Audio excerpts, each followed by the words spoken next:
अस्सलाम वालेकुम एवरीवन। तो हम अपना अब लेक्चर कंटिन्यू करते हैं, जो हमारा मेन टॉपिक था, जिसकी वजह से हमने लेक्चर 7 की प्रीवियस मैंने स्लोप्स के बारे में एक्सप्लेन किया था। तो लाइंस को हम बड़ी डिटेल में पढ़ चुके हैं। तो अब हम उस लाइंस की टाइप्स हैं कुछ जो फंक्शन से रिलेट करके बनती हैं। तो फर्स्ट हम पढ़ेंगे सेकंड लाइन के बारे में कि what is the second line. तो सेकंड लाइन तो कंटेंट कुछ इस तरह होंगे इस लेक्चर के डिफरेंट वीडियोस में मैं इसको डिस्क्राइब करूंगा, लेकिन पैटर्न यही होगा कि सबसे पहले हम ये देखेंगे कि सेकंड लाइन एग्जैक्टली होती क्या है, what is the second line. And next हम देखेंगे कि उसकी स्लोप क्या होती है सेकंड लाइन की, और स्लोप ऑफ सेकंड लाइन का एवरेज रेट ऑफ चेंज के साथ क्या रिलेशन है। एंड उसके बाद देखेंगे कि हम स्लोप फाइंड करते किस तरह सेकंड लाइन की, जो कि हमें ऑलरेडी पहले भी हम सीख चुके हैं, लेकिन थोड़ा सा उसको मैं रिपीट करूंगा। और उसके अलावा हम फाइंड आउट करेंगे कि how to find a equation of a second line, जो हमारे पास लाइन ग्राफिकली अगर आप जो भी ड्रा कर रहे हैं तो उसकी अगर आपने इक्वेशन फाइंड करनी हो, मैथमेटिकल रिलेशन उसका फाइंड करना हो, तो वो हम किस तरह से फाइंड आउट कर सकते हैं। तो वो चीज़ें हम इसमें डिस्कस करेंगे।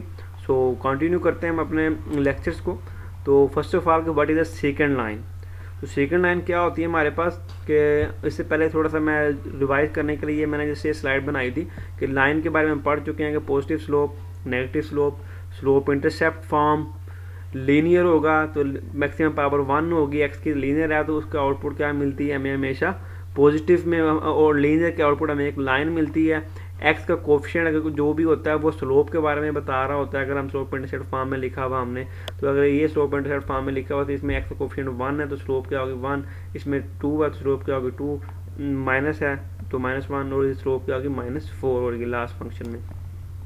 तो सेकंड लाइन के बारे में क्या होता है कि अगर सेकंड लाइन ये मैंने अगर स्टार्ट करते हैं लेट्स से, तो ये मैंने दो ग्राफ बनाए हैं यहाँ पे, एक f of x equal to -x² + 4 और एक मैंने जी ऑफ एक्स के तौर पर लिखा x³ + 1। तो ये वाला जो ग्राफ है ये -x² + 4 का ग्राफ है जो ग्रीन में ड्रा हुआ है, तो दूसरा ये हमारे पास x³ + 1 का ग्राफ है जो मैंने सेकंड ग्राफ में ग्रीन में ये वाला मैंने ड्रा किया हुआ है। तो इन दोनों ग्राफ में अगर आप ये देखें तो मैंने रेड में एक लाइन ड्रा की हुई है फर्स्ट में।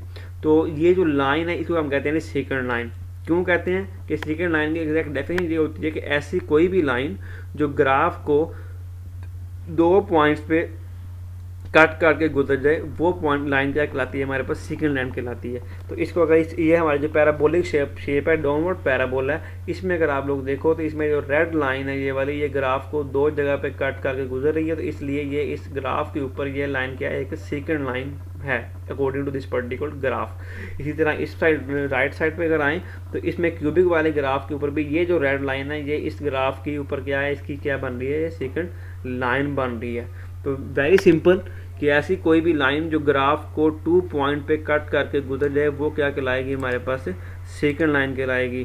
तो फॉर एग्जांपल अगर मैं कोई भी इनके इधर मैं लाइन ड्रा कर लूँ, इसके अलावा भी कोई और लाइन ड्रा करूँ, ये एक लेट से मैंने लाइन ड्रा की है और लेट से मैंने ये लाइन ड्रा कर दी है, तो कोई भी लाइन मैं ड्रा कर दूंगा, मैंने 3-4 लाइंस ड्रा की हैं, तो ये सारी की सारी लाइंस इस वक्त क्या हैं, इस ग्राफ के ऊपर सेकंड लाइन कहला रही हैं। क्योंकि अगर आप लेट से किसी भी लाइन को देखो तो हर लाइन सिर्फ और सिर्फ ग्राफ को 2 टाइम में इंटरसेक्ट कर रही है। इवन अगर मैं एक क्यूबिक वाले ग्राफ के बारे में बात करूँ तो अगर लेट से मैं यहाँ पे एक लाइन ड्रा कर दूँ, मैं वाइट में ड्रा कर रहा हूँ, तो ये भी ग्राफ को एग्जैक्टली 2 पॉइंट पे ही इंटरसेक्ट कर रही है। तो ये भी क्या है, बेसिकली इस वक्त सेकंड लाइन है, तो ये भी सेकंड लाइन है।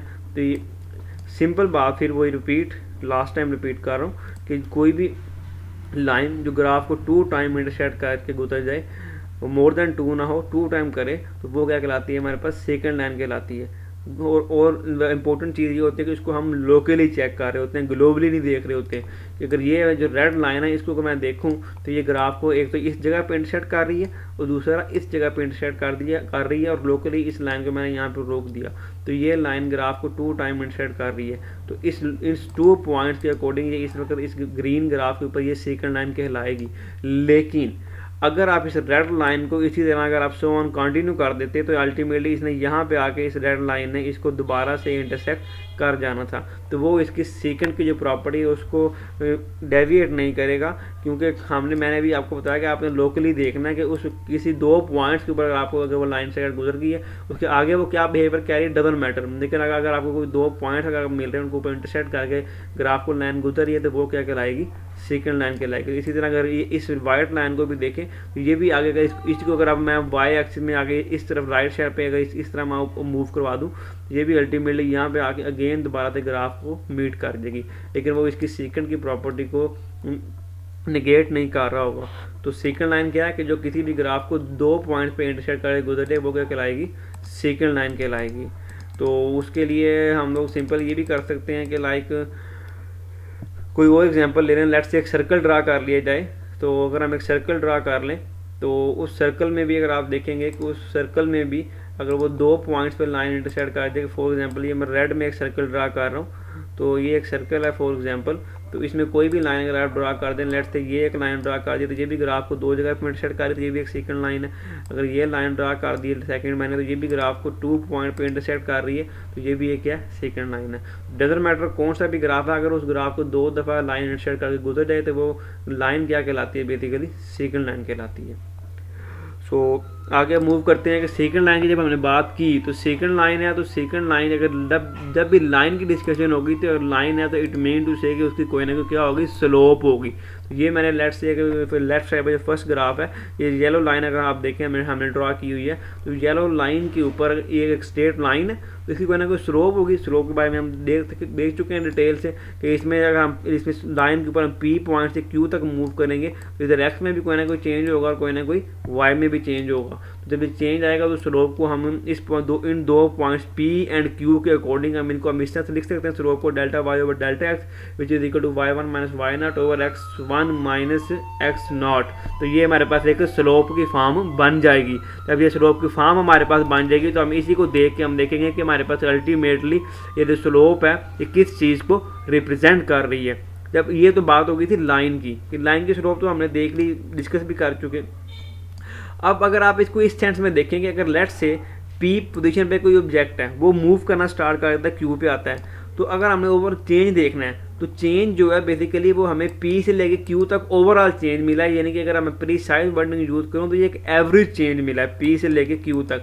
आपको इसके बिटवीन क्या चेंज है उसके बारे में तो नहीं पता, क्योंकि ये तो कॉन्स्टेंट इंक्रीजिंग लाइन है, इसलिए इंक्रीजिंग बिहेवियर सेम होगा, तो वो तो हमें स्लोप मिल जाएगी। लेकिन फॉर एग्जाम्पल अगर ये स्लोप का कॉन्सेप्ट और चेंजिंग का जो कॉन्सेप्ट है, एवरेज जो चेंज हमें मिल रहा है पी से क्यू तक, अगर हम इस लाइन की बजाय हमारे पास कोई फंक्शन गिवन हो और फंक्शन लेट से मैंने स्क्वायर का फंक्शन लिया, तो ये जो रेड में ये लेट से ये कर्व बन रही है, ये कर्व हमारे पास गिवन हो अदर देन स्ट्रेट लाइन, और इस कर्व के ऊपर अगर हमें देखना होगा किसी 2 पॉइंट का कर्व के ऊपर मैंने ये क्यू पॉइंट ले लिया, पी पॉइंट ले लिया, तो मैं ये कहता हूँ कि इन 2 पॉइंट्स यानी कि पी लेट से इनिशियल पॉइंट है, क्यू एक फाइनल पॉइंट है, तो इन 2 पॉइंट्स के बिटवीन ये बता दें कि एवरेज चेंज क्या हो रहा है, तो वो आप किस तरह से फाइंड आउट कर सकते हैं। पॉइंट से 2 मिल गए लेकिन ये लाइन नहीं है, क्योंकि जब कर्व की बात कर रहा हूँ मैं, रेड कर्व की, उसके ऊपर 2 पॉइंट्स ले रहा हूँ, तो वो लाइन तो है नहीं। अगर लाइन नहीं है तो स्लोप नहीं होगी, तो स्लोप का कॉन्सेप्ट तो हमेशा लाइन से होता है। तो हम फिर ऐसे यानी कि नॉन लीनियर जो हमारे पास ग्राफ हैं, यानी कि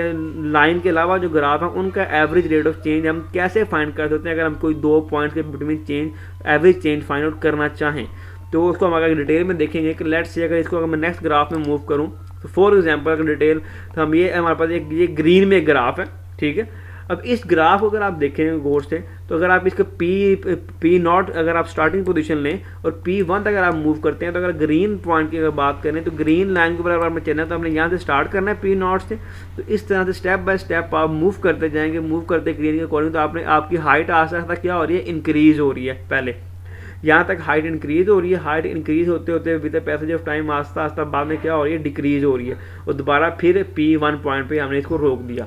तो ग्रीन कर्व में क्या हुआ कि पहले इंक्रीज हुआ फिर डिक्रीज हुआ, लेकिन P नॉट P1 क्या है, हमारे पास 2 पॉइंट्स हमने ले लिए, इन 2 पॉइंट को जब ज्वाइन कर दोगे तो इस पर क्या बन गई, एक सेकंड लाइन बन गई। अब सेकंड लाइन जब बन गई तो लाइन की स्लोप तो हम फाइंड कर सकते हैं कि लाइन की स्लोप क्या है, कि आप सिंपल क्या करें कि आप चेंज इन एक्स और change in y over change in x की आपके पास स्लोप आ जाएगी इस सेकंड लाइन की। लेकिन हमें सेकंड लाइन की जब आएगी तो सेकंड लाइन की जो स्लोप है वो बेसिकली क्या दे रही है, चेंज दे रही है, क्योंकि स्लोप होती है क्या कि चेंज इन वाई, यानी कि मैंने डेल्टा वाई लिखा, change in y over change in x, ये क्या होती है, स्लोप होती है। लेकिन हमें अभी रिक्वायरमेंट इस लाइन की स्लोप की नहीं थी। अब हम क्या देखना चाह रहे थे कि एवरेज चेंज P नॉट से P1 तक क्या आया जब हम इस फंक्शन के अलोंग हम मूव कर रहे हैं। अगर हम P नॉट से P1 तक जाएं, यानी कि P नॉट से P1 तक जाएं, तो देन एवरेज चेंज फंक्शन में क्या आया, लाइन से हमारे उसमें चेंज से हमें कंसर्न नहीं है। बट अगर आप गौर करें तो P नॉट जो स्टार्टिंग पॉइंट है जो मैंने पॉइंट लिया वो जिस जगह पे ये रेड और ग्रीन लाइन इंटरसेक्ट कर रहे हैं वहाँ पे x0 और y0 की वैल्यू क्या है, सेम है। यानी कि स्टार्टिंग पॉइंट रेड कर्व का और ग्रीन कर्व का क्या है, सेम है। और उसके बाद जब आप एंडिंग पॉइंट पे आते हैं तो वहाँ पे भी हमारे पास स्टार्ट एंडिंग पॉइंट क्या है उसका हमारा सेम है, P1 जो है। वहाँ पे अगर आप ग्रीन का या रेड का देखें तो एंडिंग पॉइंट क्या है, सेम है। यानी कि स्टार्ट और एंड रेड लाइन का और ग्रीन कर्व का फंक्शन की जो ग्राफ है उसका क्या है, सेम है। फ़र्क क्या है कि इसमें क्या है, कॉन्स्टेंटली इंक्रीज कर रहा है और हम P0 से P1 पे आ जाते हैं रेड लाइन के ऊपर। ग्रीन लाइन में वो अकॉर्डिंग टू कर्व मूव करके इंक्रीज और डिक्रीज डिफरेंट बिहेवियर से हम अल्टीमेट डेस्टिनेशन में पहुंचते हैं। लेकिन की पॉइंट क्या है इसके अंदर के स्टार्टिंग और एंडिंग पॉइंट क्या था, सेम था इन दोनों केसेस में। तो अगर आप इस स्टेट जो रेड जो हमारी जो लाइन है, सेकंड लाइन है, इसकी अगर आप स्लोप फाइंड आउट कर लें तो इसी की स्लोप जो होगी वो क्या करेगी, वो रिप्रेजेंट कर देगी आपके जो ग्रीन जो हमारे जो कर्व है उसके अंदर एवरेज चेंज को। क्योंकि जब आपकी दो हमारे पास पोजीशन है, स्टार्टिंग और एंडिंग, और आप जो सा मर्जी डिफरेंट पाथ चूज करते हुए आप अपनी फाइनल पोजीशन में पहुंच जाएं, पाथ चाहे डिफरेंट हो लेकिन बिगनिंग और डेस्टिनेशन सेम हो तो एवरेज क्या आता है, चेंज वो क्या आएगा, सेम मिलेगा। तो अगर हम tangent line sorry second line के स्लोप फाइंड आउट कर लें और जो उसका जो हमारे पास रेट ऑफ चेंज आएगा सेकंड लाइन का, वही बेसिकली क्या होगा, इस फंक्शन का होगा। तो समरी क्या आई हमारे पास कि अगर समरी अगर आपने किसी भी फंक्शन का average rate of change find out करना हो तो सिंपल क्या करो कि उसके उन दो पॉइंट्स पे जिन दो पॉइंट्स के बिटवीन आप average rate of change find करना चाह रहे हैं, उन दो पॉइंट्स के ऊपर सेकंड लाइन ड्रॉ करें और उस सेकंड लाइन की क्या फाइंड कर लें, आप स्लोप फाइंड कर लें। जो उस सेकंड लाइन की स्लोप होगी वही बेसिकली उस ग्राफ के ऊपर मूव करने के बाद उसका एवरेज रेट ऑफ चेंज होगा। तो सेकंड लाइन के स्लोप का फार्मूला क्या था, delta y over delta x. तो पॉइंट्स वही दो पॉइंट्स चाहिए थे, तो यहाँ पे पॉइंट्स क्या होंगे, P0 और P1। तो P0 का कोऑर्डिनेट x0 y0 और P1 का कोऑर्डिनेट x1 y1। तो उन्हीं दो पॉइंट्स को यूज करते हम स्लोप का फार्मूला यूज करेंगे तो हमारे पास उसका रिलेशन आ जाएगा। तो ये हमारे पास क्या आ जाएगी, उसकी स्लोप आ जाएगी एफ। तो हम इसको इस टाइम भी लिख सकते हैं f(x1 minus f(x0) x1 minus x0। तो ये जो स्लोप आई है ये स्लोप किसकी है, सेकंड लाइन की है। और सेकंड लाइन की स्लोप भी है और साथ ही साथ ये इस फंक्शन की एवरेज रेट ऑफ चेंज के बारे में भी इंफॉर्मेशन हमें दे रहा है, क्योंकि P0 और P1 रेड और ग्रीन कर्व की फाइनल और एंडिंग पॉइंट क्या था, सेम था। तो इसको हम यानी कि जैसे नेक्स्ट ग्राफ में अगर हम आए तो पहले मैंने क्या लिखा, उसको स्लोप की फॉर्म में लिखा था, तो उसी को हम एवरेज रेट ऑफ चेंज की फॉर्म में भी लिख सकते हैं कि ये चीज़ अगर ये था, लेकिन इसको हम एवरेज रेट ऑफ चेंज भी कह सकते हैं ऑफ अ पर्टिकुलर फंक्शन। जिस फंक्शन को दो पॉइंट उसका भी फार्मूला हमारे पास आर, हम उसको आर से रिप्रेजेंट करते हैं, जनरेशन आर ऑफ एवरेज। तो स्लोप ऑफ सेकंड लाइन या average rate of change of function हमारे पास क्या होगा, सेम होगा अगर हम वो सेम पॉइंट्स लें जो जहाँ पे स्टार्ट और एंड क्या हो, सेम हो। तो इसी को आगे फर्दर डिस्कस करते हैं समरी के तौर पर लेट्स से। तो ये हमारे पास स्लोप ऑफ सेकंड लाइन दो लेंगे तो x0 और x1, तो वो फार्मूला क्या होगा, f(x1 minus f(x0) over x1 minus x0। और अगर उन्हीं दो पॉइंट के ऊपर अगर हम कर्व के ऊपर हम वो पॉइंट्स ले लें तो अगर हमने एक फंक्शन का अगर हमने average rate of change find करना हो तो उसका भी सेम यही क्या होगा, रिलेशन होगा। तो in short slope of a second line and average rate of change दोनों क्या होते हैं, सेम चीज़ को रिप्रेजेंट कर रहे होते हैं। तो अगर आपके पास अगर क्वेश्चन सॉल्विंग टेक्निक में अगर आपने जाना हो तो अगर आपसे ये पूछा जाए कि find the average rate of change of a particular function, तो हम क्या करेंगे, by using two particular points. यानी कि अगर आपको average rate of change find करना है अपने x0 से लेके x1 तक, तो आप क्या करेंगे, x0 से x1 तक एक सेकंड लाइन ड्रा करें और उस सेकंड लाइन क्या फाइंड कर लें, स्लोप फाइंड कर लें। तो वो जो स्लोप होगी वही बेसिकली आपको फंक्शन का एवरेज रेट ऑफ चेंज दे देगी। तो ये दोनों डिफरेंट नोटेशन है, डिटेल में पढ़ चुके हैं इसको ऑलरेडी भी। तो ये हमारे पास आ गया जी average rate of change and slope of a second line. तो नेक्स्ट वीडियो में हम इसकी प्रैक्टिस करेंगे कि हमने ओवरऑल एक कॉन्सेप्ट लिया कि एक्चुअली कॉन्सेप्ट है क्या, कि सेकंड लाइन को और एवरेज रेट ऑफ चेंज को हम किस तरह से रिलेट कर सकते हैं। तो नेक्स्ट हम जो वीडियो हम स्टार्ट करेंगे, नेक्स्ट वीडियो में हम इसकी प्रैक्टिस करेंगे कि हमने किस तरह से इसको इवेलुएट करना होगा। तो नेक्स्ट वीडियो हम आप देखिएगा इसके बाद। So till now thank you and अल्लाह हाफिज़।